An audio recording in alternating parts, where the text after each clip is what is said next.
चाणक्य नीति की 3 महत्वपूर्ण बातें। 3 चीजें सोच समझ कर देना। 1 जवाब 2 सलाह, 3 उधार। 3 चीजें सबको प्यारी होती है। 1 दौलत, 2 औरत, 3 औलाद।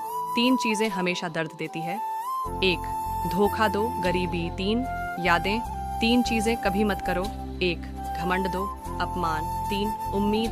3 चीजें चुराई नहीं जा सकती। 1 चरित्र, 2 ज्ञान, 3 विधा। 3 चीजें छोटी मत समझो। 1 कर्ज, 2 फर्ज, 3 मर्ज। 3 चीजों को हमेशा महत्व दे। पहला परिवार, दूसरा रिश्तेदार, तीसरा दोस्त। 1 कदम सफलता की ओर। चाणक्य नीति की 3 महत्वपूर्ण बातें। 3 चीजें सोच समझ कर देना। 1 जवाब 2 सलाह, 3 उधार। 3 चीजें सबको प्यारी होती है। 1 दौलत, 2 औरत, 3 औलाद। 3 चीजें हमेशा दर्द देती है। 1 धोखा, 2 गरीबी, 3 यादें। 3 चीजें कभी मत करो।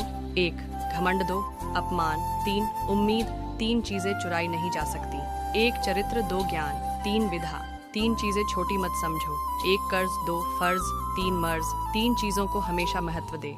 पहला परिवार, दूसरा रिश्तेदार, तीसरा दोस्त। 1 कदम सफलता की ओर।